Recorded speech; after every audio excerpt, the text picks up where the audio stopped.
Hello, everyone, and welcome to Maroon Sports Talk. I'm Joey Aguirre, I'm Jenna Evans. I'm Nicholas Speer. And I'm Caleb Wells. and today we are going to start with the football field. All right, so I like to know how last episode we were raving about EKU's defense, and then we went 2 games on the road. Started out pretty tough. Went to Southern Utah's homecoming game, and then faced number 17 Abilene Christian, and it didn't go very well. So, kind of give your thoughts on that, Caleb. What do you think? Yeah, I think we need to stop raving about stuff because every time we do, they disappoint us. Yeah. So from now on, EKU football cannot guard a parked car. Maybe that'll help us this weekend. Yeah. No, but for real, yeah, we kind of raved about the defense and how they turned up, and then we played more physical teams and. Got smashed into the ground. Yeah. So what was it, like a 30 bomb on us, and then a 40 bomb, 40 bomb, and then a 30 and bomb. then a 30 bomb. See, yeah. the offense they score 20 points back to back, and Right. so you should be in the game. But I'm gonna throw some stats out here, and I want your reaction. Yeah, okay, So, Southern Utah's QB 13 to 23 for 200 yards and 3 TDs. The rushing game, whoa. Their first running back had 34 rushing attempts. 34 rushing attempts for 173 yards and 3 TDs. They got Derrick Henry in Southern Utah. What's I don't going know. on?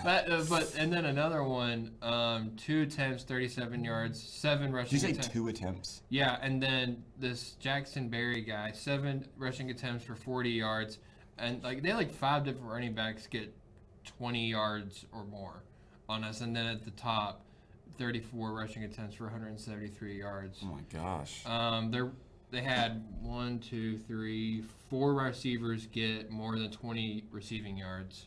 So all around, just I don't know if it's injuries or what, but yeah. My reaction to that is, wow. Total defensive breakdown. Yeah, if you're allowing every single player that they had even step on the field get more than 20 yards, wow. And we still got tons of tackles. Most of Yeah. our linebackers got more double digit. We had 3 double digit leading tackles, which is a good and a bad thing because if you're getting a crap ton of tackles, That means a lot of receptions. that means a lot of receptions. But a at lot least of you're not going down the field. Yeah. Yeah, not a lot of yards after catch though. So Yeah, but I don't know if our DBs are injured or what. Mike Smith still had 4 solo tackles. It wasn't a away game, so I didn't get to watch it. But Vito Tisdale only had 1 tackle, so I don't know what was. I don't know. I just want to know if they were getting beat downfield or if they were just allowing Chunk just plays. I feel like it's got to be chunk plays though, right? Because he only completed 13 passes. Yeah, a lot of. But it's the same thing that happened 2 years ago in the playoffs in 2022 when Gardner Webb had 300 rushing yards. I don't know if the A and the B gaps and the gaps in the offensive line are just gaping holes. I could run through them or something, but I'm not really entirely sure. So Yeah, I would say. Like you said, it's probably just an entire defensive breakdown. That just looks like what was probably a case of a really bad defensive performance for EKU that happens on the same day as a really well executed offensive day for Southern Utah, and I think that just happened to happen on the same day. Then we went to number 17 in the country, Abilene Christian, our first really, really big test of the year. Yeah. Same thing happened again. Rushing, we allow it has to be more than 300 rushing yards total for the past 2 games because their running back Sam Hicks had 24 rushing attempts, 151 yards and a touchdown. Their quarterback, his first name's Maverick, which is pretty cool. 24 passing attempts for 24 completed passes, 37 attempts, 340 yards passing and 3 TDs. And then their leading receiver, Blaine Taylor, 10 receptions for 154 yards and 2 touchdowns, so a Justin Jefferson kind of performance. Yeah, for real. On our secondary that we raved about. So, Yeah. And they were number 1 heading into those 2 games. And They were. I just don't know. Then Matt Morrissey has a combined 4 interceptions the past 2 games.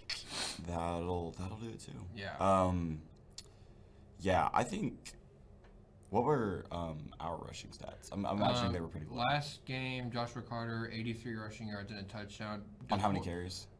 16. Daquan Staley, though, 5 receptions, 116 yards receiving, and a I like touchdown. that. Marcus Callwise, 7 receptions for 84 yards and a touchdown. You know, So we're getting the ball. It's just what's interesting though is like we have always said like in our wins, it's been more of those like Southern Utah kind of games where we're spreading the ball around. So I mean it's awesome to see a player have an 100-yard receiving performance, but honestly we don't win a lot if we have like one receiver or tight end out there. It feels like racking in it yards. feels like that our defense just can't get off the field, and then Yeah. our offense is having to play a shootout, which is we're not built for that. We are not built to play. We are not built. We've put up. This is not a Parker McKinney team. Yeah, it's very defensive. Like get a 3 and out, go down the field, do your job. Right. Our only big, huge the 3-game homestand, we were putting up a crap ton of points. We because were. It was lower competition. It was lower level competition. But I think we should right the ship this week. It's a conference opponent, but they're last in the league. They're 0-7. Yeah. So yes. and then we and it's our homecoming game. Yeah. Like I'm imagining we're gonna see like a lot of points. come in. Like I'm expecting like 30 to 7. Yeah, I'm expecting a pretty passionate performance too. I mean, same. I know a lot of people in the city of Richmond actually watch the games. Yes. And so come in expecting more, and then we have another road test against Tarleton State. They were ranked, they're not anymore. And then we have a home game against one of the top opponents in the conference in Central Arkansas. It's home. Right. So We have a chance to right the ship. Yeah, absolutely. We're 3 and 4. 3 and 4. Playoffs, we might have to win out. I'm not entirely sure. Maybe lose one, but they're all conference games. So Okay. Yeah. But that's about that. So Jenna, what are your thoughts when you when you have a couple bad practices or a couple bad matches? How do you kind of get back in the mindset to kind of right that ship? That's one of the hardest things to do as an athlete because we're so hard on ourselves. Going into practices, not having a great practice, then trying to come the next time and turning it around. That is something that's really hard to do. But I've always said when you walk through the doors, when you walk onto the field, leave everything behind you and start it out like on a clean slate. So I think that's really what football needs to do this weekend. Just put the 2 losses that we have behind them when they walk on Roy Kidd Stadium's field and play football like they had before that. Yeah, I love that statement. Just play EKU football. Honestly, you were number 1 in the conference in defense, and you just got 30-piece twice. Yeah. In a row, back to back, and we're on the road, and that seems to be I don't know if it's like a mid-major school thing or what, but not really in general. It's harder to play on the road. It just is. Yeah. For any kind of level, even all the way up to the NFL, it's just hard to play on the road. For sure. But I do agree, you do see that a lot in mid-major, schools. Because, you got these Power 5 schools, and it's when they've got 12 5-stars, on the field. Well, not at a time. I just thought about that. Yeah. Only 11. Flag. That'd be a flag every play. 11 5-star recruits, on the field at one time. They have so much swagger, so much confidence. That's why you've got teams like Alabama, Georgia, Texas, that go on the road, and they don't care, where they're playing. They're we know who we are.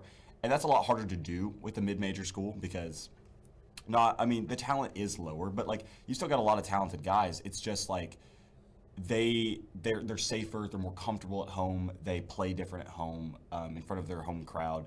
The fans make a huge difference because you have these mid-major schools where you have very passionate fans that are showing up all the time and they make life really hard for these opposing teams, and then you've got others that have less passionate fans, and so they can not heckle the teams hard. Yeah, I will say that EKU has one of the better home field advantages. We do. In the UAC. I've watched these other games. I watched some of the games for football, and their stadium's not as big. It's not. They don't really. EKU is pretty unique when it comes to mid-major schools. The fans are just our basketball games. I was gonna say our so basketball games loud. are insane. So I love the way alumni's built. Yeah. We can get into basketball later, but it's on the list. yeah. But as far as football goes, I think EKU does do a really good job of making our home field it makes it easier to protect because of our fans. And our student section does do a really good job of just heckling the other team 24/7. They're right in front of us. We're close to them. Joey's laughing. Tell a story, Joey. What do you got? You got any story for us? You got any story from the student section there? Well, I think you know who I'm thinking about. Yeah, go ahead. One of our friends, Jake, he he does a lot of research onto the opposing team. And And like scream the names out of the players and stuff. It's pretty fun, and like the whole student section will catch on to it. Nice. Our student section is one of the better in the conference. I will give him that. Yeah, And then our home definitely. side too, like all these locals in Richmond, and like my Yeah. grandfather's talked about. He used to come watch Coach Roy Kidd like in the '80s. So like it does. My grandpa lives 45 minutes away, and he still comes to EKU football games. Yeah, so yeah. definitely protect the home field next week against last place Utah Tech, and then hopefully that Central Arkansas game is the one I'm circling on the Yeah, that's a calendar. good opportunity to right the ship. It's an in-conference game. They are supposed to be better than us, but like that is a game we can't They win. were top 5 a few weeks ago. Yes. So, anyways, what we got next, Joey? next up, we have volleyball. All right. So Okay. volleyball. We did predictions last episode 2 weeks ago. Me and Jenna and Joey were on EKU side. Caleb, what do you think about the FGCU game? I was thoroughly impressed. I loved it. FGCU was number 1 in the conference going into that game, and EKU with the huge upset played some of the best volleyball that we've played yet. Mm-hmm. I don't know if you all got to watch the match. I didn't get to watch all of it, but what I saw was, honestly, just a lot of spreading the wealth. Like, I'll pull up the stats here, but if you look at the kill stats, 3-0-2. Yeah, that's yeah, we beat them. Yeah, Sweet. that's a good. Yeah, that's a good note. We swept them. Like they did not win a set, and that was really just impressive to see. We got all of the hitters like involved. It was insane. So this is I believe this is the first. It's the first that I've noticed that's caught my eye when I've been, tracking the stats all year.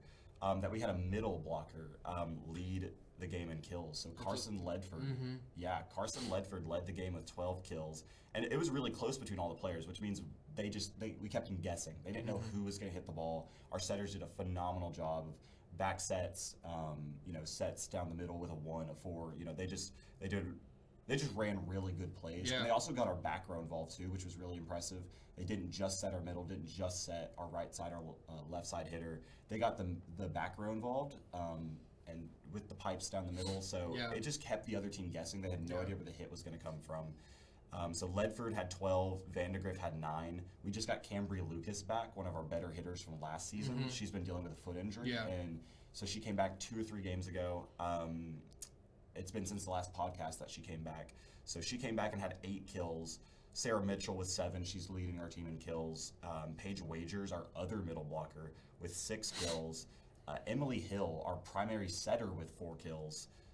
And then Cooper Abney, who is one of our shorter players, doesn't have a lot of kills, actually had 2 kills as a secondary setter. There you go. Yeah, So, that's perfect. Just spreading that wealth. And I went to the practice right after the FGCU game. Very high vibes. Very they worked on their serves, which I know we struggled with a little bit, but they're working on their serves. They're working on spreading the wealth. They had to set it 3 different times, and then make sure they got the kills. So all around good vibes at the practice. And then I watched the last set. One of my friends is really good friends with some of the players on the team. Grinding out win against Queens. It went to 21 to 20, 23-21. I saw that. I didn't get to watch the game, but I saw it. I was watching the live update. We were pretty nervous watching the game. We're like, they got to dig deep here. And I know that's the thing that happened against Lipscomb, but they rebounded. They won the match. Anytime they would get the set point, they would rebound right back. Dug deep and got the win. And then newly named D1 West Georgia, just talent over talent. Sweep. So yeah. No, that was great. And another interesting thing is we kind of were saying last podcast that some of the losses could have been to a lack of physicality when we were winning earlier in the season. Is because our block numbers were so high. We were just getting on the net, tipping everything, filtering it in through Josie, our libero.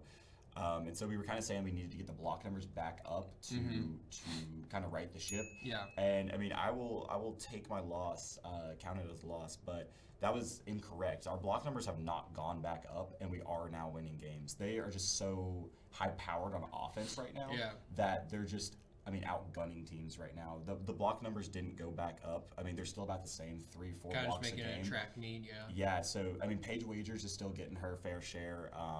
I need to go back and check the ASUN totals. I haven't done that in a while, but last I checked, she was 8th in the country in blocks, and she was 2nd no, it was first. It was first in the ASUN in blocks. So she's still doing her thing as our secondary middle blocker after Carson. And so she's still doing her thing, getting her 2-3 blocks a game. But outside of that, our block numbers didn't really go back up. And I mean, like I said, we're just outgunning teams. Yeah. Our dig numbers are really good. They're starting to spread out a little bit more. It used to be like you're having Josie, our libero, with like 20, sometimes even almost 30 digs a game. And then you've got like, Emily Hill would have like 10 or 12, and then Sarah Mitchell with 10 or 12. But the big win against FGCU, Josie had 14, and then Emily Hill, primary setter, had 10. Yeah. Sarah Mitchell had 8, and then Cambry Lucas is getting involved back there too, which is good to see. It's really good to have her back. Yeah. So It's just all around spreading that wealth. I mean, it really I is. Like completely everybody's agree. just doing their job and doing it well, and then it all comes together well Yeah. as a cohesive unit. So. Absolutely, yeah, perfect. Kind of, what are your thoughts on that, Jenna? What do you think they need to keep doing to win these games before heading into the conference tournament here in a few weeks? I think it's kind of the opposite of what I said with football. Like, football needs to leave everything behind them, but volleyball needs to carry what they've been having for the past 4 games, Yeah. and take it with them through the rest of the season, because they went through a little rough patch there, and now we are finally back on the winning streak. So we just need to continue that so that we can Yeah, get us a absolutely. ring. But yeah, absolutely. And then kind of a little preview here: 2-game homestand against 2 Florida teams in Jacksonville. They're kind of bottom middle of the conference, Right. and then Another good note is Jacksonville has only ever beat EKU volleyball once, like in the history of them playing each other. oh wow, that's a good note. Only ever beat Good pull. And it's EKU gonna once. stay like that. So Yeah. and I am very confident And that we're then winning tonight. Richmond. and then Sunday home yep. against North Florida, and then at Austin Peay, and then a revenge game hopefully at Lipscomb. I will say, when I interviewed, like Josie and Sarah interviewed them earlier in the year, the games that all the players had circled were North Florida and Lipscomb. Really, North Florida? Yes, so North Florida. Because they beat us in the They tournament. beat us in the tournament last year. We got them at home too. We It's got them very at cool. home on Sunday, 11 a.m. I think that North Florida's good this year. They're very good. All the Florida teams are usually very good in the ASUN. Yeah. But I will say I think EKU, they're out for blood in that game. Yeah. So I think. You just cannot get a trap game in Austin Peay. That's what I'm worried about. You cannot have a trap game in Austin Yeah, Peay. that's what I'm worried about too. I honestly think like it just feels such like a the way the schedule's going to unfold. We beat Jacksonville like we should, and then we get a good win against North Florida, and then you get to Austin Peay, 7 the day p.m. before Clarksville, Lipscomb, too. Tennessee. Yep, and we're going to lose that game. I mean, hopefully we don't. I'm just saying, like I can see it happening. I can just see That's it a good time to happening. put in the. Yeah, I know. And then we have an opportunity to right the ship against Lipscomb. Yeah. Our second match against Lipscomb. And then home against Bellarmine. home That against should be a Bellarmine. dub. We So should stop Bellarmine. we'll preview there for you. What do we got next, Joey? Next up is going to be esports. Give us the rundown. So I only got to watch the VOD for Rainbow Six Siege, which we won map 1 with a huge lead. I think we only let the opposing team get 2 or 3 rounds in that and then we ended up having 8 I think is what we had. And then second map was opposing team got the lead, and then we ended up making a comeback and winning that map as Yeah. well, so we won this match. It was really well played by everyone. Everyone had a good KDA, and if I remember, they were all positive too. So that's a good thing to see, especially coming from their previous matches where they weren't playing. There seems to be a theme in our podcast, is that you kind of don't have a kind of a rough stretch, and then you kind of right the ship. Yeah. It's a game of stretches. yeah. Well, so one thing that they mentioned in the VOD review that is different than most sports in like on fields and stuff is that timeouts are used differently in Really? Ooh, interesting. Okay. Explain like games. Yeah, At explain least that. I think so. It's not a water break? No, Well, I'm just those don't exist for us. that. What is it like? What do they drink? Like rain? Like I feel like Yeah. This little rain. Everyone pulls out their energy Nice. and just starts chugging it. Ice baths for the fingers. Well, so usually like for football and basketball, it's usually to create a strategy and like get ready for what's to come. Well, the way they can be used for that purpose in esports as well. But another purpose is just being able to reset, taking those 30 seconds and just like completely resetting your train of thought and essentially starting like the game is fresh in your mind and that you're going into it. Is it more of a mental rather than physical process? Yeah. Nice. Yeah. So it can be used for like a more of a mental process than physical. See, like, I remember you talked about that they were kind of struggling there for a little bit, but they kind of righted the ship, it seems like. How do you kind of, like, I know in, like, sports, it's, like, going on the field, practicing reps. How does it kind of work in, like, the esports realm? So I believe it is a majority of it is VOD review. So going over your videos and learning from your mistakes and using that to build upon your knowledge of the game and what you know already, because even the slightest mistakes can cost you the round or the game. I'm saying that from experience too. Like, I've messed up royally on that front. Everyone's yelling at Joe. That is partially true, yes. Yeah, it was always me. But it makes it a lot more, for me, I think it's very informative when you go back and you watch those videos, especially if you have a coach, which not many teams have that I'm aware of. For us is like they don't have actual coaching. So having that coach. Do professional teams? Yes, yeah, professional Really? teams Really? do have coaches, And it's what is it? Just like how do you coach? Like, is it like just a former player that just has like a lot of hours on the game, or like what is it?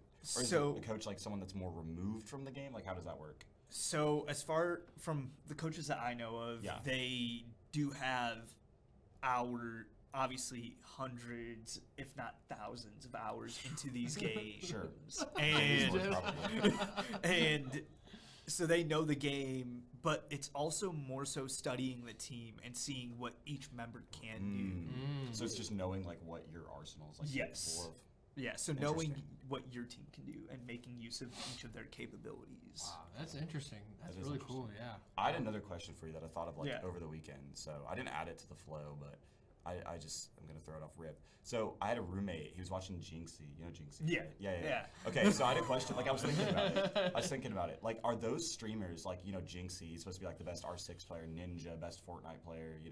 All those like big streamers. Are they actually the best when it comes to it, or like, are these like pro players like better than them and they just get more like clout because they're more entertaining? Like, or are they like the cream of the crop when it comes to their respective sport, their video game? So I'm gonna have to go with that second option you said, where Okay. like they're not the best.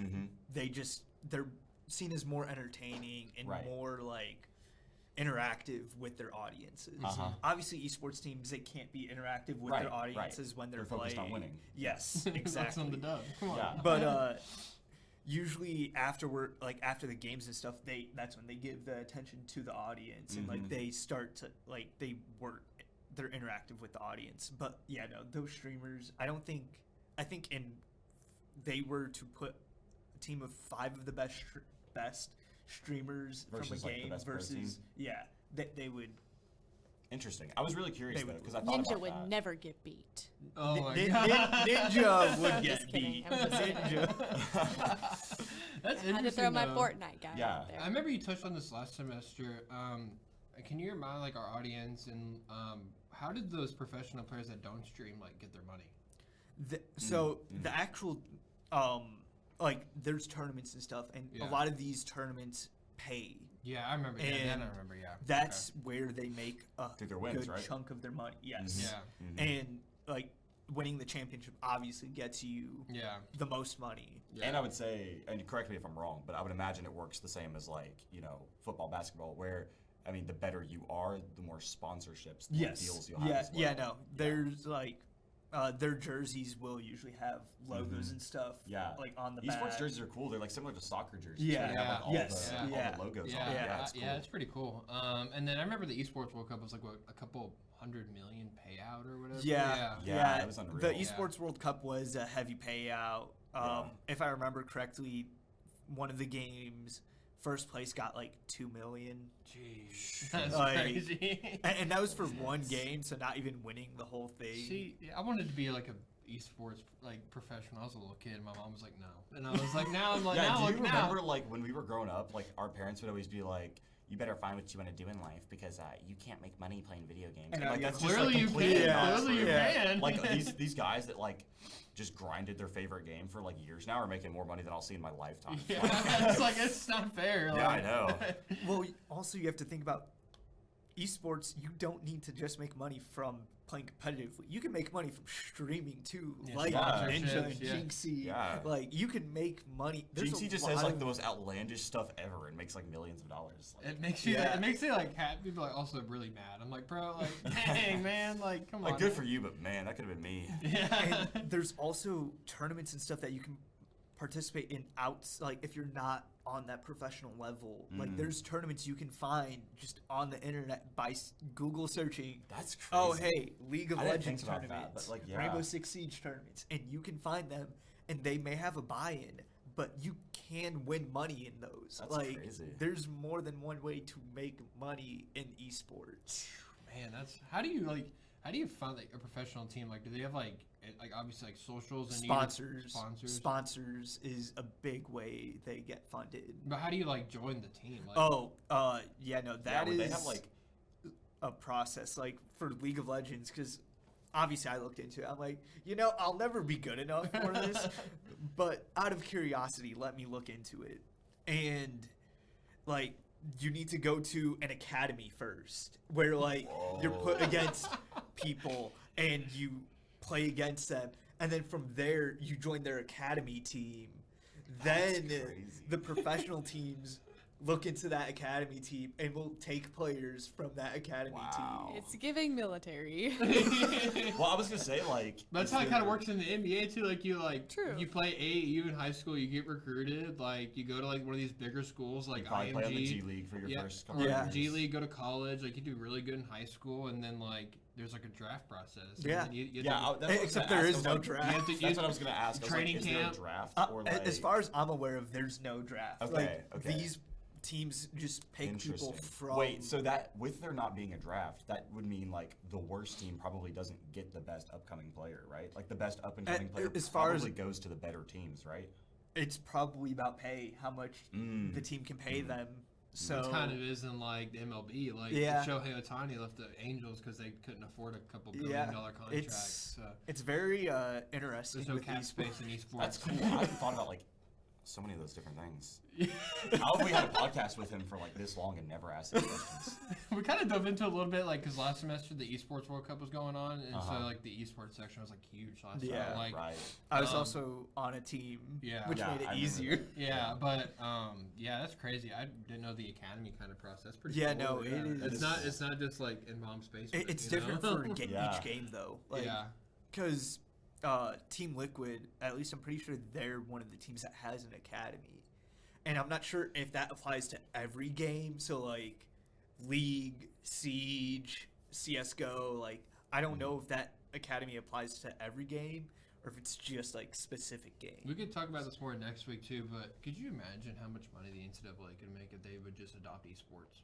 Yeah. Like, could you imagine? Like, could you Oh, really they imagine? would make like there's people getting full ride scholarships for esports Yeah. too. Could you It's imagine? colleges? But they just won't do it. They voted no. Okay, last like random question that I keep thinking of. Is CS:GO not irrelevant now that we have Valorant? Like it's the same game. So Caleb's I, really curious about this. He's passionate. I haven't seen much of CS:GO. Yeah, I was gonna say, like, it's gotta be disappearing, It's been right? more Valorant, and I Yeah. had that argument with my brother actually, Okay, what side is it? because he plays CS:GO. He plays CS:GO. I started playing Valorant. Sorry, Joey's brother. I started playing Wah, wah. Valorant, so Yeah. If Jenna ever disappears, guys, because she's joining the Fortnite team and again. It's because she's joined the pro. Fortnite team. She's going pro. So sorry. I hear money. I'm going towards it. All right. I'll come back next week with information on how much pro Fortnite players Do make. please do that. Please do that. Please. All Jenna right. will be gone. Give me a Gone. sign-up leave sheet. middle of Take the me to the podcast. academy. I know, when you see me sitting over there and this seat's just gone, it's because Jenna left. Oh my Jenna's goodness. making millions, like cooking ninja now. Yeah. All right. What do we got next, Joey? Next up is going to be soccer. That was a good esports section. That really was. I That enjoyed really that. was. I enjoyed that. So, all right. They played. They had a senior day, October 13th, and we talked about that. Beat Queens 1-0. Then they went on the road at Jacksonville and tied 1-1, and then at North Florida lost 2-1. But they have clinched a spot in the ASUN playoffs. So congratulations to the soccer team. Yay! And then they have their final home game today, actually, against Bellarmine, who they should beat. And then the ASUN conference tournament starts on Halloween. So there is a shot that we could actually get a home playoff game for soccer, which would be really, really cool. So kind of what are your thoughts on the soccer team? I know they were struggling a lot at the beginning of the year. So what do you think? What actually came to mind, but then I just thought about it. I was about to say, like, way to right the ship. But I think we've said the phrase right the ship, like, maybe 20 We should really times. Oh, we should, yeah. like, we should stop We saying should, right like, the find ship. an alternative to right Yeah. the ship. What Yeah. if we just like put a counter in like the bottom left-hand corner? Whoever that edits this, Aaron counted? or Abby, whoever edits this, please give us a counter on how many times we say right the ship during this podcast. Yeah. Please do. You've been counting? 7? Okay. Seven yeah, times. Yeah. Well, that's why we're in 7 college, times. you know, we're working on it. We're working Yeah. on it. So, Yeah. but anyways, yeah. Way to turn it around. There we go. Yeah. Yeah. There we Okay. go. Yeah. I like that a lot better. But like, way to stick through it. Like, for real though, they had, you know, we talked about it being a game of stretches, and they leveraged it right, and you know, had some bad stretches, had some really good stretches though, and they played really well in conference, and we've talked about that. Like, that's what matters the most is conference play. That's why anytime you know, Nick, you know, anytime you interview these athletes, they always talk about conference. Like, it doesn't matter. You can upset, you know, like an SEC an or SEC ACC school team, yeah. in preseason. It doesn't happen a lot, but if you do, like, that's great. You can literally go out and beat Alabama in football, which would never happen. But if you did, you can still turn around and lose to Austin P next week. Like, you know, if you lose out in conference, it doesn't matter what you did in preseason. So that's why they don't harp on the losses to those big Power 5 schools or even wins against Power 5 schools. Yeah, it's great and all. You'll get a couple national spotlight for a few weeks. You will. And then you'll be on like Sports Center Top 10. Yeah. And then when you lose to Tarleton State next week. Yeah, no one's going to talk about you. Exactly. Unless you're in a So, Cinderella run or something like that. In a conference tournament. play is what matters most, and EKU soccer knew that, and they came out with insane defensive physicality. Yeah, and that's honestly really true to talking about conference play is like getting the higher seed matters. Yeah. Like it sucks for basketball last year, but having that number 1 seed, that's the reason like we even had a shot at March Madness because it's hard to go on the road in these mid-major tournaments and like win out. You know, like it was like I've never Stetson. They were like a 2 or a 3, but they got a home game, and that really helped them. You know, it was very rare to see what Jacksonville did in men's basketball last season, where they were like the bottom seed and 1-2 in a row on the road. Like you just don't see that a lot. So getting this high seeds in these conference tournaments really matters. That way you can make the NCAA tournament and then go on your Cinderella run. So, yeah. Because sadly, the way it works is that no matter what, if you're a mid-major school, you're going to get a lower seed unless you just go absolutely undefeated and win your conference. So, yeah. So good luck to them in the tournament. Next episode, it'll play out over this weekend about if we get a home playoff game or not, and then we can talk about that next week and see what they do because the conference tournament starts Thursday, and then the second round, the quarterfinals, is that Sunday. So I get to finish out their game today as a soccer shagger. No, See me on the sidelines. Yeah, I'll be there. So, all right. So, what do we got last, Joey? And then before our question of the day. Lastly, we have basketball, which is starting soon. There we go. It starts November 4th for men's, and then this is really crazy. Our first women's game. Caleb, can you guess who we play for women's basketball the first game of the season? Who we play? Yeah, who we play? Women's basketball first game of the season. You won't believe it. Oh, is it LSU? Yeah. Yeah. I thought I remembered Todd saying that. That's insane. Yeah. Oh my gosh. Yeah. First game of the season for women's basketball is at LSU. Wow. Okay. What's LSU ranked? They're not number 1. 7. Yeah. Okay. I was gonna say because they won't be as good, right? Because Angel Reese is gone. Haley Van Lith transferred again, right? TCU. TCU, Yeah. yeah.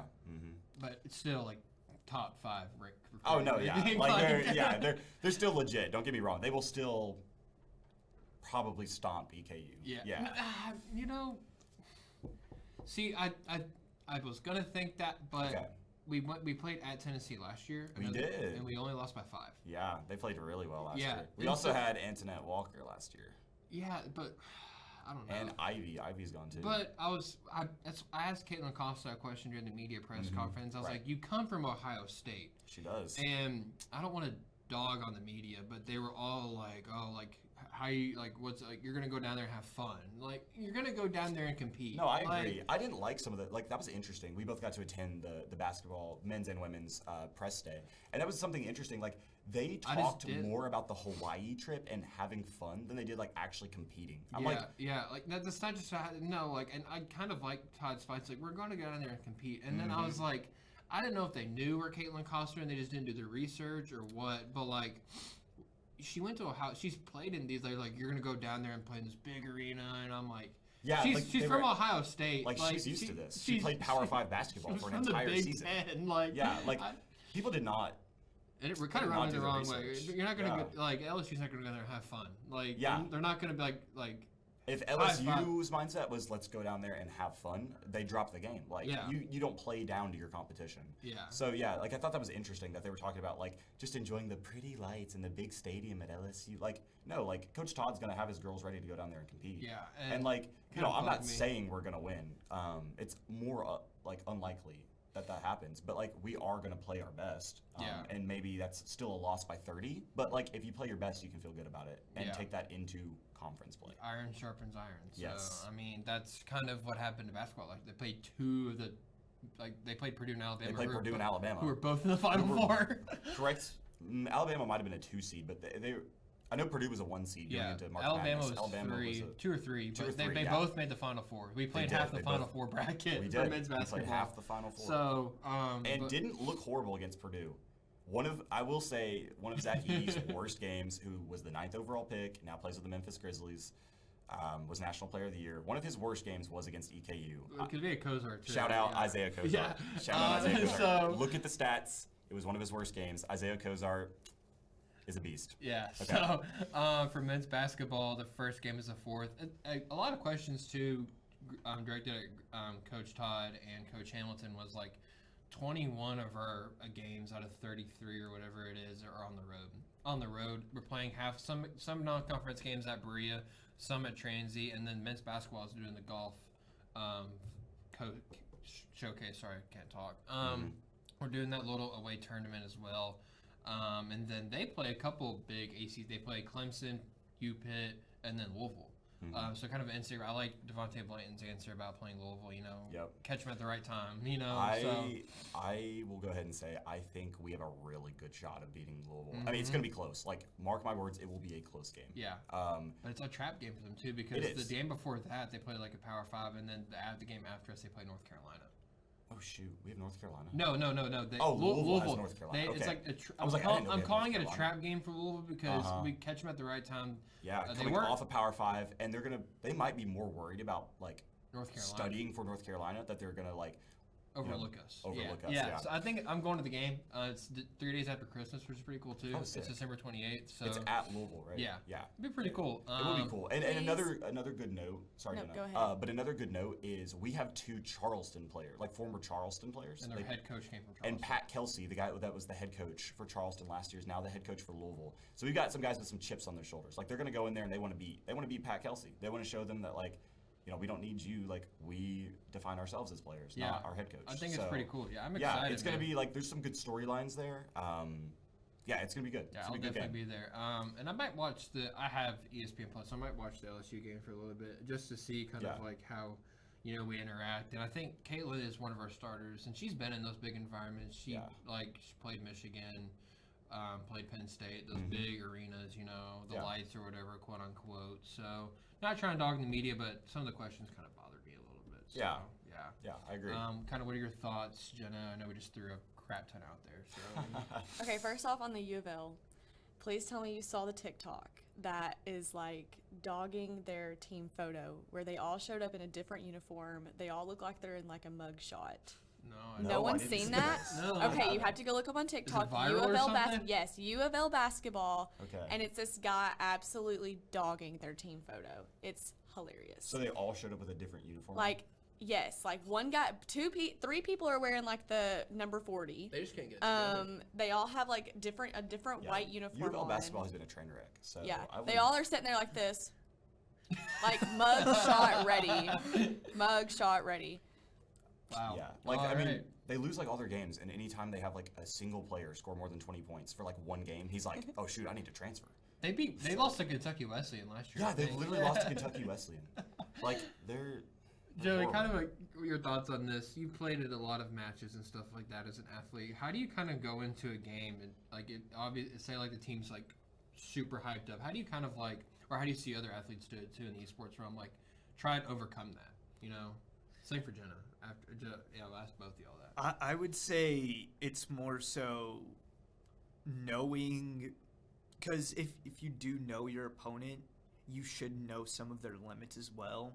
And that's a good thing about esports is you can go and watch their videos too. Kind of like how we watch film. Yes. Not we, but like athletes watch film. Quote unquote. Yeah, it's like watching film. And if you make use of that and find their weaknesses, you can pinpoint those and attack those weaknesses and make your team stronger. There you go.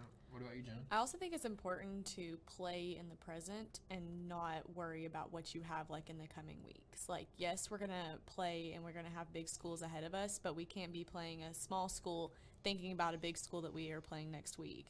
So playing in the present and attacking each game with a different mentality and keeping that mentality throughout each game.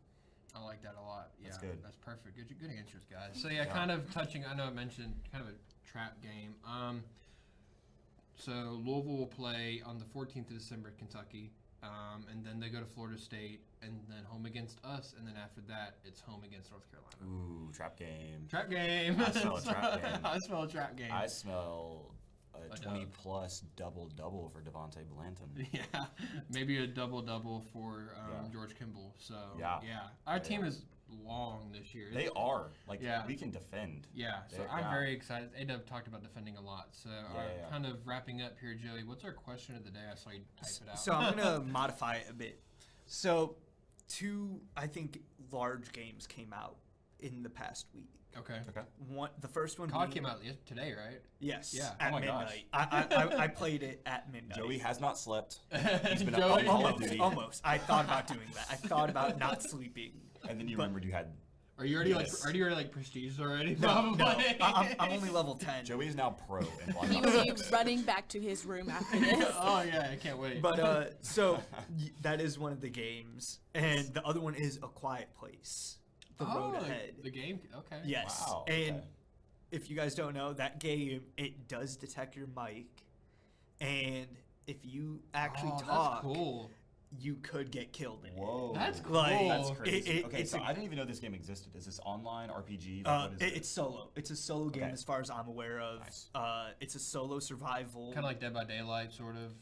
No. No, because it's AI for the creatures. Really? Yeah. Interesting. Oh. And it Darren's seems gotta go play really the game. cool. It's $30. I've thought about buying $30? it. That's not. No, that's cheap cheaper these than days. AAA game. I might call into work. I'm just kidding. But I cannot do that. so if you Nick will choose, get fired. Yeah. Oh, yeah. if you had to choose between A Quiet Place, The Road Ahead, or Call of Duty This Black is a Ops tough 6, question. which one would you put your hours into for the next few This is weeks? a tough question because I was like caught all the way. Then you were like, it actually detect your mic, and that's Okay. cool. I hate to be that guy. because we do it every podcast, but how good is the zombies on Black Ops 6? Oh, I love it. Okay. I love it. Okay. I'm so excited for How many the times Easter do we egg talk about hunt. Call of Duty Zombies every episode, but I gotta go with Black Ops 6. I'm so excited for the Easter egg hunt to start today at Okay. 1 p.m. You know, our time. yeah. I will be participating in that and streaming it. No one So, will see Joey for 4 days. Yeah. I don't have many hours, but I'm gonna go with this Quiet Place game. It's sounding interesting. Yeah. Coming from a Fortnite player. This is big. I know. Put away the Fortnite. I'll miss it. I'm gonna have to go with Call of Duty. I feel like I don't know. That sounds so intriguing, but like I think I get bored with it. I feel like COD. I don't know the Quiet Place game. That's the only thing I know Yeah. about it is like the AI can detect your mic. But I feel like COD has more to it. Like I feel like I can get more out of it. Jenna, I'm surprised you picked that. I know. As a D1 yapper, I don't know that you'd fare well in that game. She would be I dead want to within see the how I want to like tutorial. set a Yeah. record on who can get killed first, like in the shortest amount. Like You could do it. I- I believe in you. Yeah. Yeah. maybe Yeah. I'd get money. Yeah, yeah. Maybe, yeah. absolutely. Fortnite, like Screecher Kid, does like not work well on that. All right, so we will move into predictions now for the weekend. We'll do football, soccer, Volleyball. and then volleyball. Yeah. Yeah. We'll record, I think, before the next basketball game. Yeah, we will. So what are your predictions between football, soccer, and volleyball Okay. this weekend, Caleb? Give me the win in football. It's our homecoming game. Mm-hmm. They're 0-7. We need it bad. I was about to say right the ship. Wow. Okay. I'm glad you caught yourself. Yeah. Hey, make it 8. I think we get the win. Volleyball, we're getting both wins. We normally beat Jacksonville. It doesn't feel like much of a trap game. We've had a good long break. So we'll get that win. They want the win bad against North Florida. We get that win. Soccer, that one's a little harder, to be honest. It's Bellarmine. It's Bellarmine. Oh, give us the win. Is Bellarmine good at any sport? Someone tell me. I'm going for Bellarmine. Watch. Yeah, sorry. Bellarmine just caught a stray. I feel like this is so mean to anyone. I don't know that anyone would listen from Bellarmine. Sorry if you do, but I feel like any sport at EKU, like if I see we're playing Bellarmine, I'm like, oh, thank goodness a win. You know? Like I feel like you're looking at the schedule, you're just like, oh shoot, thank goodness it was Bellarmine. You know? Actually, they clinched the 7th spot in the ASUN tournament. For soccer? Yeah. Booyah. What spot They're were we? 5, 10, and 2. We're 4th, Okay. and they're 7th. And I'll their- still take the their win. conference record's 4, 5, and 1. Okay. I'll still take the win. Yeah. Yeah. Okay. Yeah. Sorry, Bellarmine. Sorry, Bellarmine, for catching that absolute stray. But Joey, what do you got? I'm gonna go with Caleb. All wins. I'm confident. in our- straight dust for EKU. I'm, this Arnold's weekend. up. I'm confident in our teams. I'm confident in our teams to pull out. hey, what about R6? Let's get a prediction for R6 Oh, from Joey. I think they're gonna win. Okay. I don't Yeah, know yeah. who they're playing, but I feel like they're gonna win. I love the confidence. Like after their win this I love past the week, confidence. I think they're gonna win. Okay. You know, the last time I said all wins, the next day I got. All we got- losses. But you know what? I'm saying it again. All wins for the Colonels Shoot. this week. And My now we're predictions just went jinxed. down the drain. We're gonna lose to Bellarmine. Just because Caleb. Just said that. because I just smack talked their entire university. I'll be there. I'll let you we know. are cooked. I think straight wins for the Colonels. We really want that, like, beating a dead horse here. I think Bellamy a little closer than we thought. They have a lot of confidence because they just clinched, so they have a point to prove against us, against a very hot Colonels team. So, but straight dubs for the Colonels this weekend, and then next week we start basketball predictions. So, all right, It'll be cue fun. us out, Joey. Thank you all so much for watching, and we will see you all next week. All right, bye everybody. See you Bye guys. bye.